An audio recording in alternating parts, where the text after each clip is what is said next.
해당 피해자에게 다음 채용 단계에 재응시할 수 있는 기회를 부여하는 등 피해자 구제에 최선을 다하겠습니다. 한편 오늘 그 수사 의뢰 사안이 발생한 31개 공공기관은 그 기관명과 그 내용을 공개하고 징계 관련 112개 기관은 기관명을 우선 공개하고 그 내용은 징계 처분이 확정되는 대로 각 감독기관에서 공개할 예정입니다. 다음으로 채용기관, 공공기관 채용제도 개선 방안에 대해서 말씀드리겠습니다. 지난번 특별점검과 정부 대책에도 불구하고 뿌리 깊은 채용비리 관행 그리고 일부 기관의 형식적인 제도 운영 등은 지속적인 점검과 제도 보완이 필요함을 다시 한번 확인시켜 주었습니다. 이에 따라 추가적인 개선 대책을 마련하였습니다. 이번 정부 대책은 채용비리 연루자에 대한 봐주기 관행을 근절하기 위해 기관의 재량을 축소하여 보다 촘촘한 제재가 가능하도록 하였습니다. 그리고 공공기관의 채용 실태에 대한 전수조사를 정례화하는 등 사후 통제를 강화하는 한편 사전 통제 장치도 별도로 마련하였습니다. 또한 친인척 특혜 채용을 예방하기 위한 대책도 포함하였습니다. 구체적으로 말씀드리면 우선 국민 눈높이에 맞지 않는 온정적인 제재 관행을 없애기 위해 모든 공공기관에 적용되는 채용비리 공통 징계 양정 기준을 마련하겠습니다. 또한 채용비리자에 대해서는 징계 감경을 금지하고 일정 기간 승진을 제한하고 또 인사나 감사 등의 보직을 맡지 못하도록 하겠습니다. 일회성 적발과 사후 처벌만으로는 채용 비리를 뿌리 뽑는 데 한계가 있다는 점이 드러난 만큼 앞으로는 공공기관 채용 실태 전수조사를 정례화하여 매년 전 공공기관의 직전 연도 모든 채용의 비리 여부, 공정성 등에 대해서 세밀하게 점검을 하도록 하겠습니다. 또한 채용 비리가 반복적으로 발생하거나 관련자 처벌 및 제도 개선 이행이 미흡한 그러니까 후속 조처가 미흡한 기관에 대해서는 채용 비리 취약 기관으로 지정을 해서 집중 관리할 예정입니다. 특히 이번에 분석 결과를 보면 의료, 체육, 또 문화예술 등 일부 전문 직역에서 여전히 고질적인 채용 비리 관행이 있음을 확인할 수 있었습니다.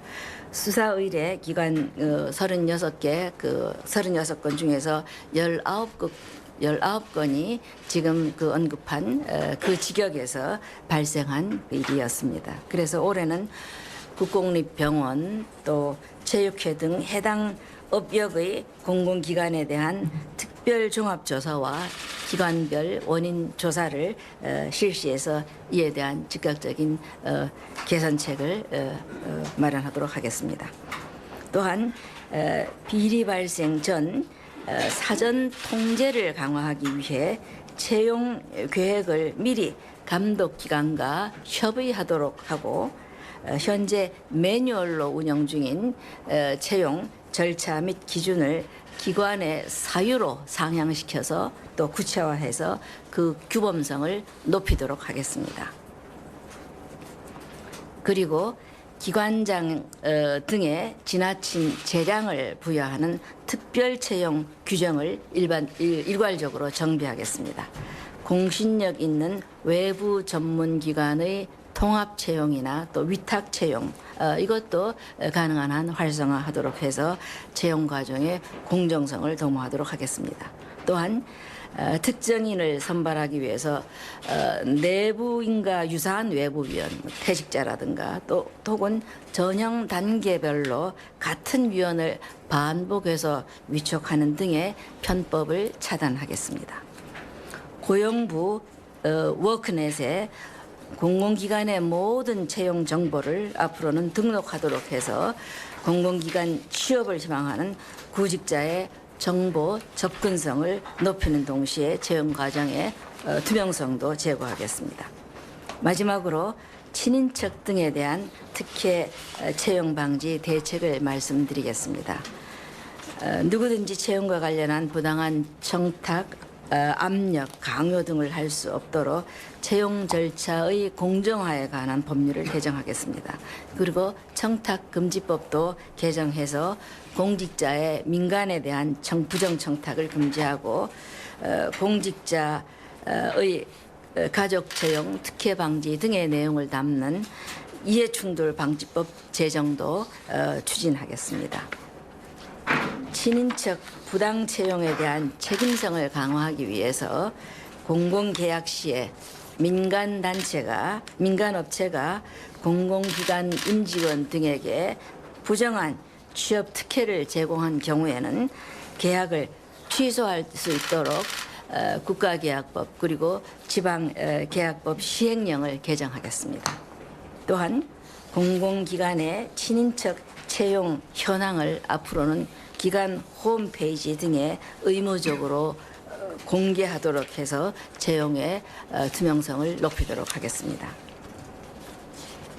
예, 이상 말씀드렸습니다만 지난 17년 특별점검과 사후 조치에도 불구하고 이번 조사 결과에서 보시는 바와 같이 공공기관의 뿌리 깊은 채용 비리 관행이 여전히 남아있음을 확인하게 되어 안타깝게 생각합니다. 정부는 채용 비리와 같은 특혜와 반칙을 없애고 공정한 채용 질서를 정착시키기 위한 노력을 이번 정부 임기 내내 멈추지 않을 것임을 다시 한번 국민들께 약속드립니다. 또한 취업난에 허덕이고 있는 수많은 청년들의 눈물과 피땀 어린 노력이 헛되지 않도록 이번 개선 조치들을 차질 없이 이행해 나가도록 하겠습니다. 예, 이상 브리핑을 마치겠습니다. 감사합니다. 네, 지금부터 기자님의 질문을 받겠습니다. 자, 손을 드신 후에 소속과 성함을 말씀해 주시고 마이크를 켜시고 질문해 주시면 감사하겠습니다. 질문하실 때 손을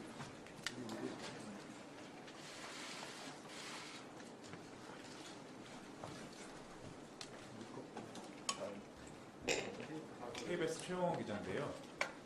이게 채용비리 전수조사 발단이 된 게 국회 국정감사에서 서울교통공사 친인척 채용 의혹 때문이었는데 이번에는 그 결과가 포함이 안 된 것 같거든요. 어떻게 된 건지 설명 부탁드리겠습니다. 그렇습니다. 서울교통공사 등은 감사원에서 지금 감사를 실시 중이기 때문에 그 부분은 제외했습니다. 그러면 아예 조사 자체를 안 하신 건가요? 그렇습니다. 감사원 조사 결과가 제가 알기로는 일부로 확인되었고 3월 말에 발표될 예정인 것으로 알고 있습니다. 네, 다음 분. 네, 서울경제 전세훈입니다. 지금 이게 3달 동안 1,200곳을 조사하신 거잖아요. 지금 서울시만